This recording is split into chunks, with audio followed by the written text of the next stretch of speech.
Un appel à Trump.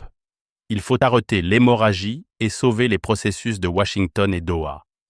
L'est de la RDC, Nord Kivu, Sud Kivu et Ituri, est désormais devenu le théâtre d'horreurs inimaginables, avec plus de 300 civils massacrés en juillet seuls, selon l'ONU, alimentant les spectres d'une balkanisation rampante qui menace de déchirer le géant congolais.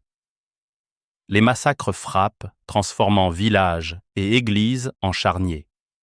À Rutshuru, dans le Nord Kivu, du 9 au 21 juillet, le M23, soutenu par les forces rwandaises, exécute froidement 319 innocents, dont 48 femmes et 19 enfants, dans 4 villages dévastés par des fusillades sommaires et des violences sexuelles atroces.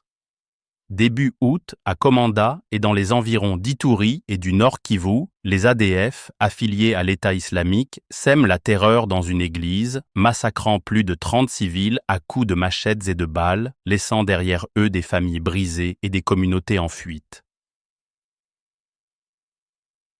Du 9 au 16 août, à Beni, Lubero et Ituri, ces mêmes ADF fauchent 52 vies supplémentaires, incendiant maisons et pillant tout sur leur passage, exploitant le vide sécuritaire laissé par les redéploiements des forces armées de la RDC, FARDC, alors que la présence des forces armées ougandaises, censées combattre les ADF et défendre les civils par des opérations conjointes avec les FARDC, échoue lamentablement.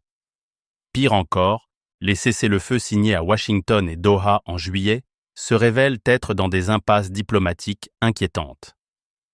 Le M23, épaulé par Kigali, lance des offensives implacables au Nord Kivu, Rutshuru, Masisi et Sud Kivu, conquérant des territoires, recrutant des enfants et massacrant civils en ignorant superbement les accords, des violations systématiques qui incluent pillage et attaques sur les FARDC.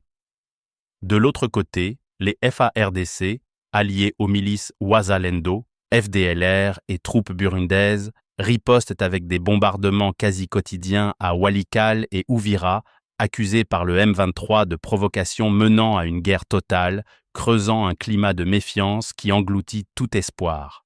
Les ADF, quant à eux, exploitent ce chaos pour des attaques terroristes à Beni et Ituri, ignorant tout pacte et comblant le vide avec leur propre terreur.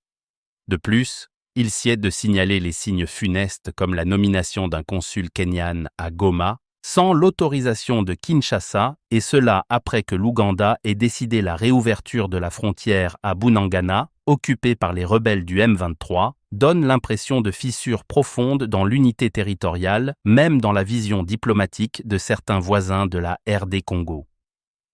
Diplomatiquement, Doha est bloqué.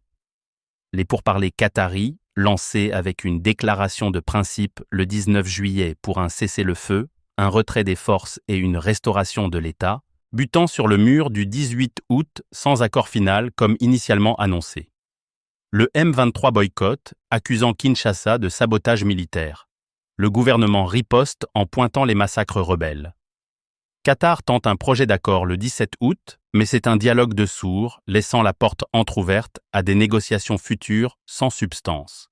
Tandis que la SADC, au sommet de Madagascar le 17 août, fustige la marginalisation des efforts régionaux au profit des USA et Qatar. L'ONU implore la protection des civils, l'EAC reste muette, le Rwanda nie son rôle malgré les preuves et les rebelles poussent pour un dialogue via les églises, en quête d'amnistie et de tout ce qu'elles ne peuvent et ne veulent plus obtenir à Doha après la signature de l'accord des principes qu'ils considèrent comme défavorable à leur position. En somme, ces mois de juillet-août 2025 révèlent une RDC sous tension. Massacres impunis, cessez-le-feu violé et une négociation à Doha dans l'impasse qui accélère la descente vers le spectre d'une balkanisation de facto.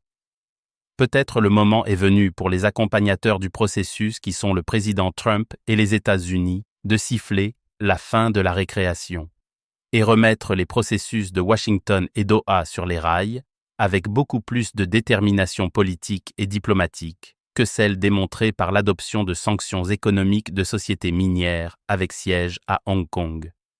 Eugène Diomine Dongala, Démocratie chrétienne.